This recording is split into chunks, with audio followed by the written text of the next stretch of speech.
Hello students, class 8th science chapter हमारा जो continue चल रहा है synthetic fibres and plastics, part number 2 है। और पार्ट नंबर 2 में क्या है, इससे पहले वाला जो पार्ट नंबर 1 था उसमें हमने नाइलॉन, रेयॉन ये सभी डिस्कशन कर लिया था, पढ़ लिया था ऑलरेडी। और सिंथेटिक फ़ाइबर्स क्या हैं, नेचुरल फ़ाइबर्स क्या हैं, प्लांट्स से हमें फ़ाइबर्स कैसे मिलते हैं, एनिमल से कैसे मिलते हैं, ये सब हम ऑलरेडी पढ़ के आ चुके हैं। Now the polyester. पॉलिस्टर क्या होता है? What terms polyester? This fibers derived its name from a combination of two commonly known words named polymer and ester. Last video में मैंने आपको पॉलीमर्स या पॉलीमराइजेशन प्रोसेस भी बता दी थी।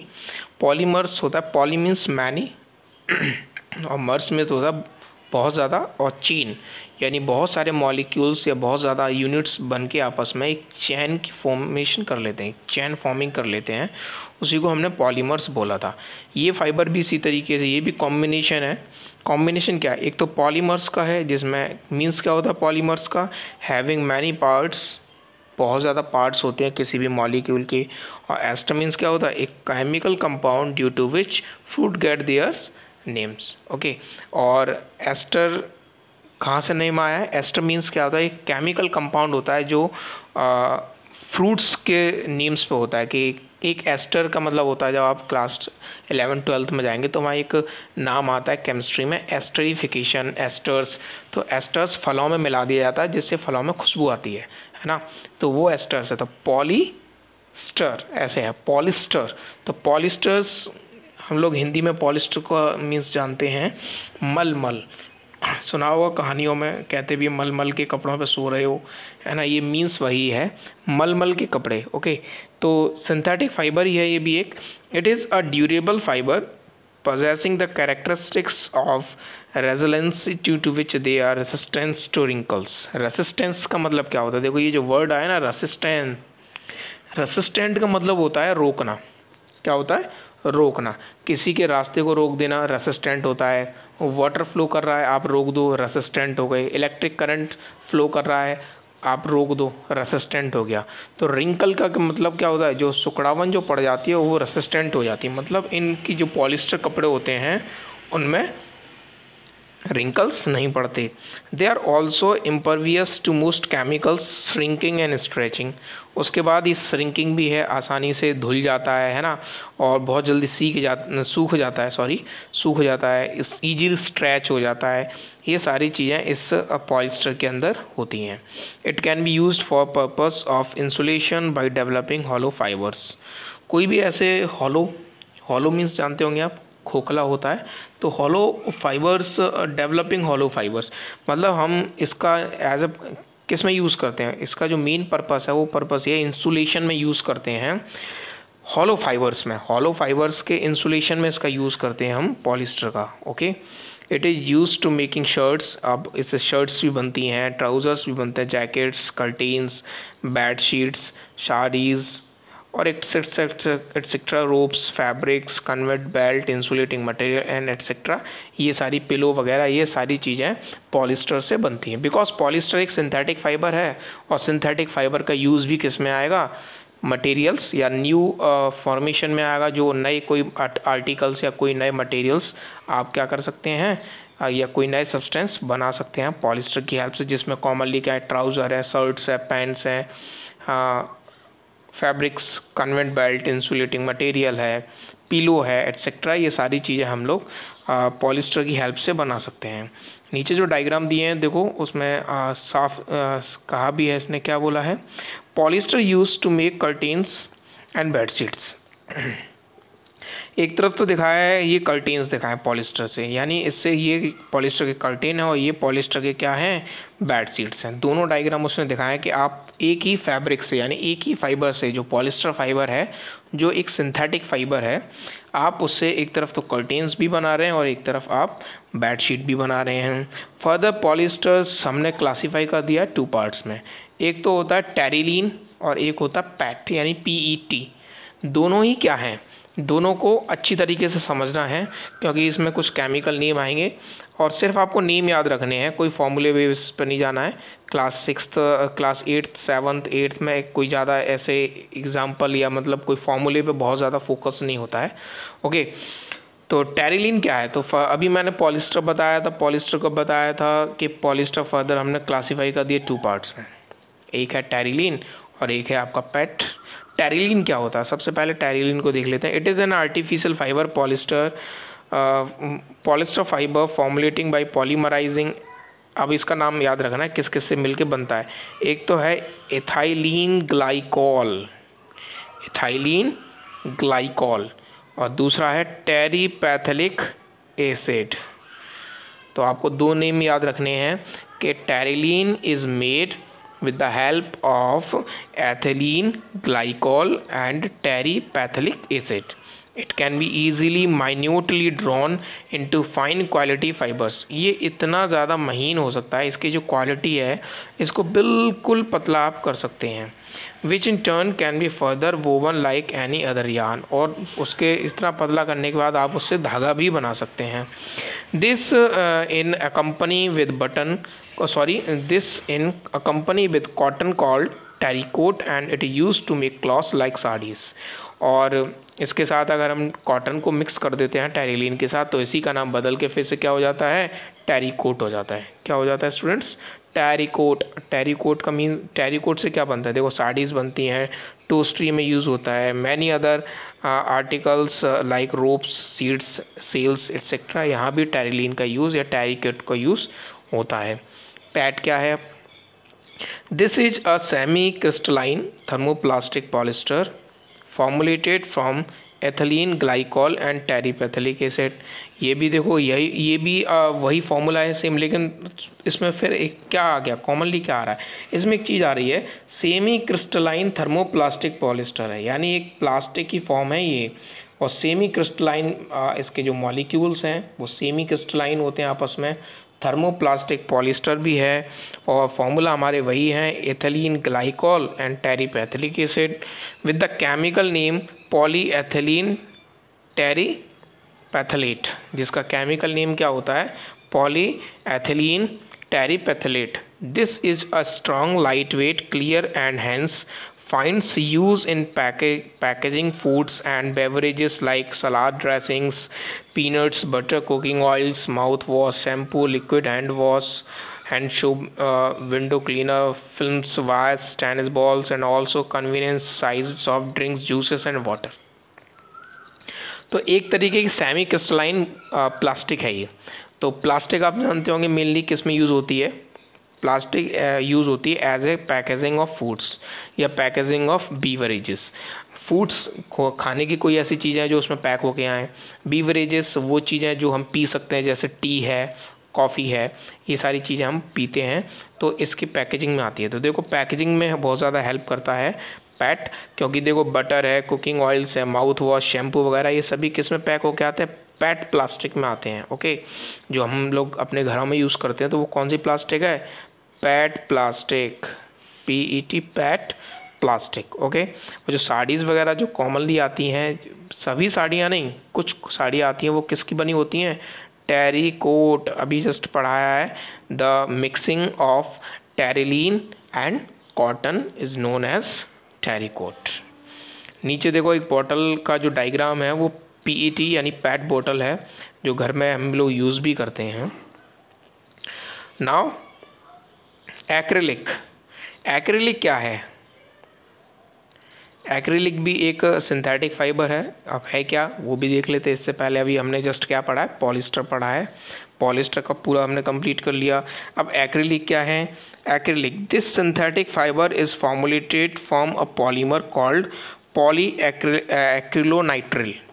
यानी ये भी एक सिंथेटिक फाइबर है जो किससे मिलके बना है? पॉलीमर है। किसका पॉलीमर? पॉलीमर्स का मतलब बहुत सारे मॉलिक्यूल्स आपस में एक चेन बनाते हैं, वही पॉलीमर होते हैं। तो पॉलीमर किसका?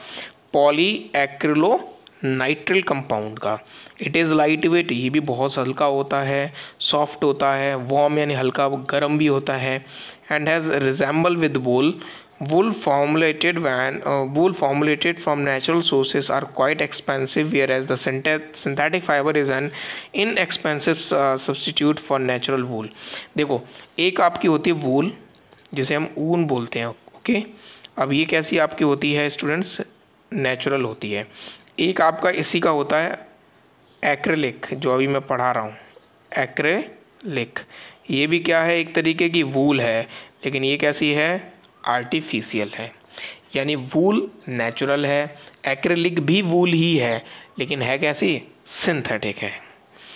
It is also impervious to moths, oils, chemical substances, extremely resistant to worsening from sunlight exposure।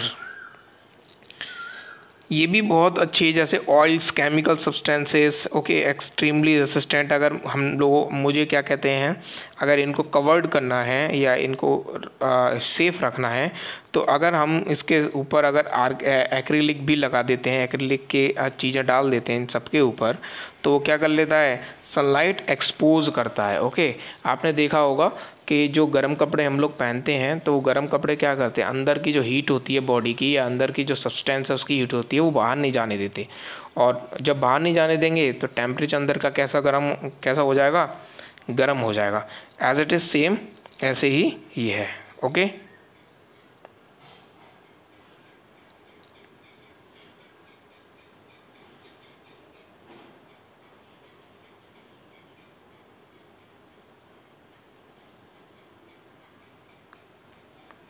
Okay students, थोड़ी सी प्रॉब्लम आ गई, इसीलिए थोड़ा सा, ओके। तो एक्रिलिक, आई होप आपको थोड़ा बहुत समझ में आ रहा होगा। मैंने क्या बोला था, chemical substance extremely resistant to worsening from sunlight exposure, okay. तो सनलाइट एक्सपोजर की तरह भी ये काम करता है। Due to their resemblance with wool, they find extensive use in making sweaters, track suits, linings of boots and gloves, equipping fabrics and carpets. अब ये भी देखो, गर्म जितनी भी चीज़ें हैं वो एक्रिलिक की भी बनती हैं, वूल की भी बनती हैं, लेकिन वूल जो है वो इजीली अवेलेबल नहीं होता। जो ऊन है वो इजीली अवेलेबल भी, थोड़ा सा महंगा भी होता है, एक्सपेंसिव भी होता है in comparison to the acrylic, और ये इजीली अवेलेबल भी हो जाता है। क्या क्या बन सकते हैं इससे, स्वेटर्स बनते हैं, ट्रैक सूट्स बनते हैं, बूट्स बनते हैं, ग्लव्स बनते हैं, इक्विपिंग फैब्रिक्स बनती हैं, कारपेट्स वगैरह बनती हैं। ये सभी चीज़ें एक्रिलिक की बनती हैं। तो acrylic is a synthetic wool. Now characteristics of synthetic fibres. Synthetic fibres की कैरेक्टरिस्टिक्स क्या हैं? सिंथेटिक फाइबर्स में हमने रियॉन पढ़ लिया, नाइलॉन पढ़ लिया, पॉलिस्टर पढ़ लिया, एक्रिलिक पढ़ लिया। चार चीज़ें पढ़ी, चारों ही क्या हैं, फाइबर्स हैं, और चारों ही फाइबर से कोई ना कोई आर्टिकल्स बनते हैं। तो इनकी कुछ कैरेक्टरिस्टिक्स भी होती होंगी। क्या क्या कैरेक्टरिस्टिक्स हैं? कैरेक्टरिस्टिक्स हैं आपकी, synthetic fibres possesses following unique characteristics. बहुत सारी इनकी यूनिक कैरेक्टरिस्टिक्स हैं। फर्स्ट कैरेक्टरिस्टिक्स कह सकते हैं हम, they are durable and inexpensive, easily available हो जाते हैं, और क्या कहते हैं, महंगे भी कम हैं in comparison to the natural थोड़े ज़्यादा महंगे होते हैं, ये उनके कंपैरिजन में थोड़े सस्ते हैं। दे आर लाइट वेट, वज़न में भी हल्के होते हैं, स्मूथ होते हैं, सॉफ्ट होते हैं। They are use to maintain as compare to natural fibres. अगर नेचुरल फाइबर्स के कंपैरिजन में देखा जाए तो इनका जो मेंटेनेंस है वो थोड़ा कैसा है, ईजीली है। They can be easily washed and dried, बहुत जल्दी धुल जाते हैं और जल्दी ही सूख जाते हैं।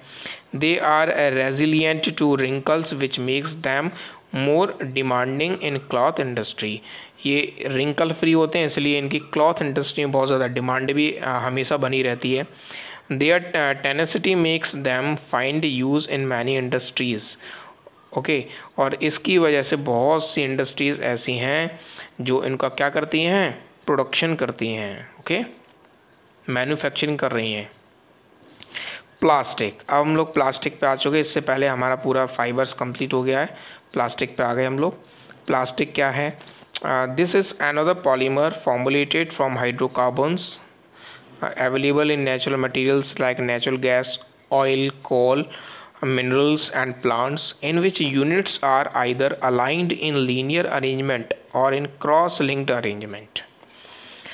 एक अनदर पॉलीमर है जो बहुत सारे हाइड्रोकार्बन से मिलके बना है नेचुरल मटेरियल्स में, जैसे नेचुरल गैस है ना, ऑयल है, कोल है, मिनरल्स है, प्लांट्स हैं, कुछ ऐसे यूनिट्स। तो इन सब का आपस में क्या है, पॉलीमराइजेशन करके हाइड्रोकार्बन्स के साथ क्रॉस लिंक करा के इन सभी को आपस में क्रॉस लिंकिंग बॉन्डिंग बना के हमने क्या बना दिया, प्लास्टिक्स बना दिए।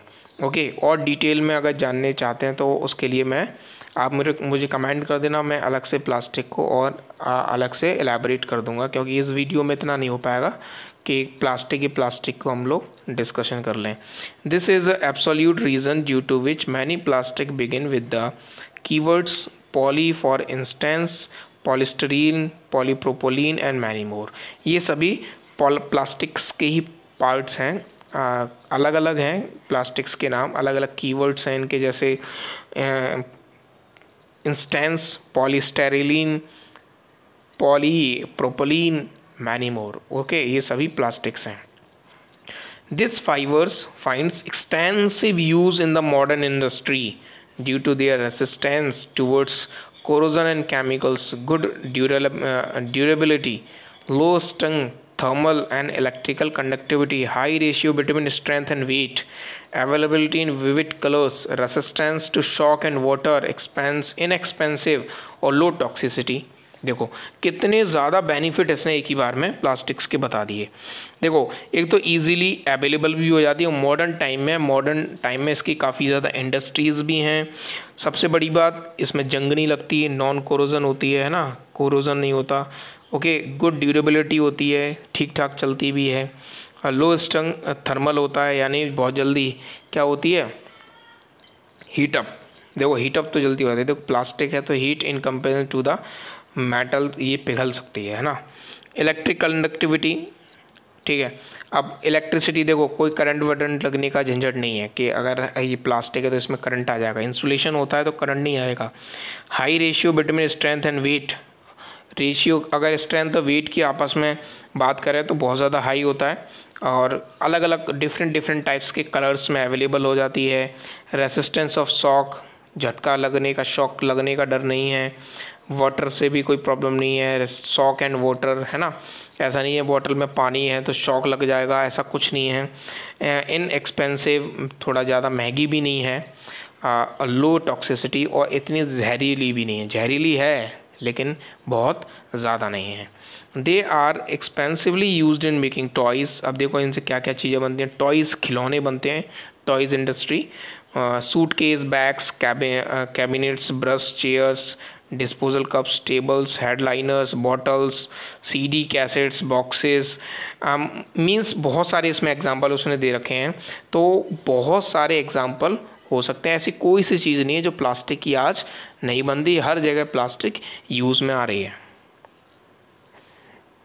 देखो डॉल है, उसके अलावा जितने भी आर्टिकल्स, ये टेबल चेयर्स भी रखी है, नीचे टॉयज़ पड़े हैं, कप प्लेट पड़ी हैं, ये सभी आपके किसकी बनी हुई हैं, प्लास्टिक्स की हैं। अगर मैं बात करूं क्लासिफिकेशन ऑफ प्लास्टिक, तो प्लास्टिक्स का क्लासिफिकेशन है, plastic are of mainly two types. Plastic mainly are of two types. First is thermoplastic, second is thermosetting plastic. Thermoplastics यानी प्लास्टिक हमने टू पार्ट्स में कैटेगराइज्ड कर दी, थर्मोप्लास्टिक और थर्मोसेटिंग प्लास्टिक। थर्मोप्लास्टिक क्या है, थर्मोसेटिंग प्लास्टिक क्या है, इन्हें भी अभी पढ़ लेते हैं। Now thermoplastic. Thermoplastic क्या है students? This category of fibers get easily deformed on exposure to heat and can also be easily bent. देखो दिस कैटेगरी ऑफ फाइबर, ये फाइबर की वो कैटेगरी है जो इजीली क्या हो जाती है, डिफॉर्म्ड हो जाती है। यानी डिफॉर्म का मतलब है दूसरी शेप में बहुत जल्दी चेंज हो जाती है, एक्सपोज हो जाती है हीट से, and can be easily bent, और बहुत जल्दी बेंट भी हो जाती है। मतलब ये प्लास्टिक का वो पार्ट है जो इजीली आप किसी भी शेप में, किसी भी दूसरे आर्टिकल्स में आप इसको डाल सकते हैं। Okay, they are melt processable which means that they are first heated, formed and then cooled in their final shape. Easily melt हो जाती है, मेल्ट प्रोसेसेबल हो रही है। ओके, पहले सबसे पहले आप इसे हीट करो, फिर किसी नई शेप में दे दो, इसे ठंडा कर दो और फाइनल शेप भी उसकी निकल आएगी। ओके स्टूडेंट्स, डिफरेंट नाम है थर्मोप्लास्टिक्स के, अगर कुछ आपको याद भी रखने हैं। जैसे सबसे कॉमनली हमारा पीवीसी होता है। क्या होता है? पीवीसी, पाइप वगैरह बनते हैं। तो नाम क्या है? नाम याद रखना है, poly vinyl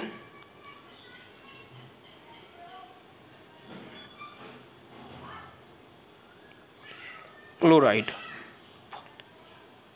polyvinyl chloride. Okay, तो पीवीसी की फुल फॉर्म हो गई। तो हमेशा याद रखना है कि एक थर्मोप्लास्टिक ऐसी भी है जो आपको कॉमनली हमेशा याद रहनी चाहिए, वो उसका नाम है पीवीसी। वैसे और भी हैं, पॉलीएथिलीन है, पॉलीप्रोपिलीन है, पॉलीस्टरीन है, पीवीसी है। ये सभी काइंड्स की जो प्लास्टिक हैं वो सभी आपकी थर्मोप्लास्टिक्स होती हैं। दे find extensive use in making toys, खिलौने बनते हैं। इलेक्ट्रिक इंसुलेटर, अब इलेक्ट्रिक इंसुलेटर्स आप पूछेंगे तो आपने देखा होगा, जैसे ये वायर है तो वायर के ऊपर कोटिंग होके आती है, आती कि नहीं आती? इंसुलेशन की आती है ना, जो रेड कलर की, ब्लैक कलर की, येलो कलर की, अलग अलग कलर की इंसुलेटिंग होके आती है। तो इलेक्ट्रिक इंसुलेटर्स में भी यूज़ होती है। Can be polished polished well में भी यूज़ होती है। हैंस किसी भी चीज़ पर पॉलिश करने में भी यूज होता है। Hence often use in manufacturing vehicles, windows and light covers. Manufacturing, vehicle के मैन्युफैक्चरिंग में भी यूज़ होती है, जैसे विंडो वगैरह में या लाइट कवर्स वगैरह में, वहाँ भी इस्तेमाल होती है आपकी thermoplastics. Okay, now come to the thermosetting plastic. Thermosetting plastic,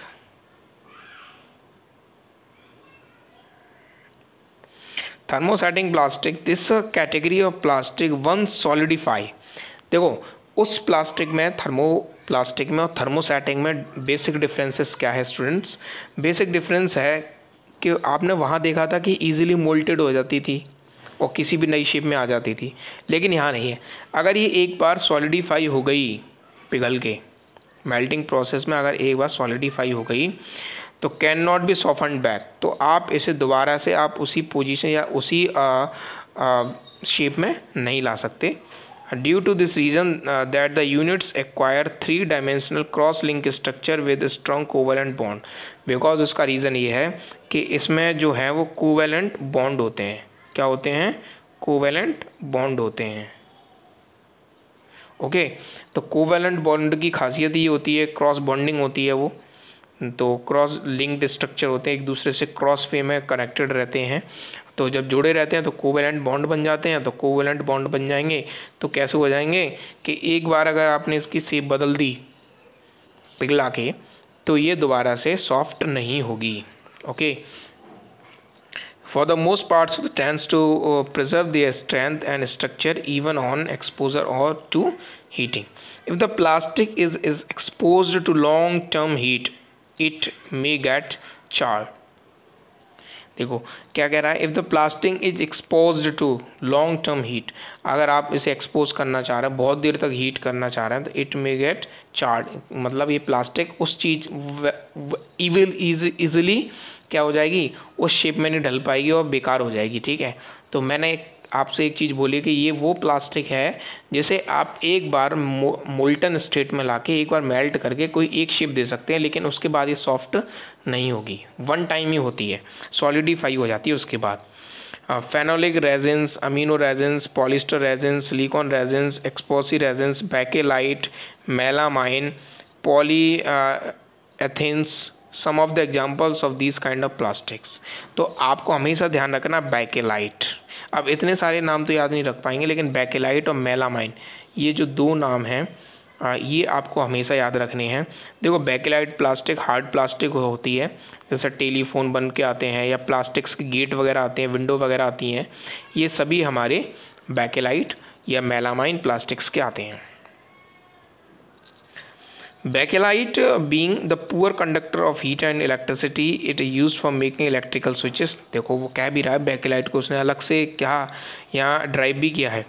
Bakelite being the poor conductor of heat, एक तो पुअर कंडक्टर हीट का होता है यानी हीट को कंडक्ट नहीं करेगा, हीट का मतलब है गर्म नहीं होगा। उसके बाद इलेक्ट्रिसिटी को भी कंडक्ट नहीं करेगा, जब हीट को नहीं करेगा इलेक्ट्रिसिटी को भी नहीं, obviously is used for making electrical switches. किस में यूज़ होता है? इलेक्ट्रिकल स्विचेस बनते हैं, हैंडल बनते हैं, several utensils. Melamine due to its resiliency to fire and tolerance to heat is extensively used for making floor tiles, kitchenware and fabrics used for by firemen that can resist fire। तो melamine भी एक ऐसा plastics है जो क्या कहते हैं safety. देखो आपको फिर फोटोग्राफ्स दिखाए होंगे, देखो एक फोटोग्राफ फर्स्ट वाले फोटोग्राफ में क्या कह रहा है, स्क्रू ड्राइवर है, स्क्रू ड्राइवर के ऊपर प्लास्टिक लगी हुई है। तो वो स्क्रू ड्राइवर के जो ऊपर प्लास्टिक है वो प्लास्टिक आपकी कौन सी है? बैकेलाइट है। दूसरी तरफ मेलामाइन में देखे होंगे जो सेफ्टी फायर्स से रिलेटेड जो लोग होते हैं, जो वहाँ आग लग जाती है और वहाँ जो लोग हमारी हेल्प करने के लिए आते हैं, है ना, फायरमैन जिन्हें हम बोलते हैं, तो वो जो सूट पहनते हैं एक अलग तरीके का, वो मेलामाइन का बना होता है क्योंकि वो फायर को रेसिस्ट करता है। ओके स्टूडेंट्स, आज इस पार्ट में हम लोग इतना ही रखेंगे क्योंकि अभी इस चैप्टर में और भी कुछ बाकी है।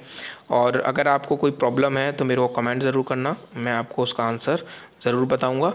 और वीडियो अच्छी लगी हो तो लाइक करना, चैनल को सब्सक्राइब भी करना और अपने फ्रेंड्स को आपस में वीडियो को शेयर भी करना। ओके, अब मिलते हैं नेक्स्ट वीडियो में, तब तक के लिए सेफ़ रहें, घर पर रहें। Good bye, thanks a lot.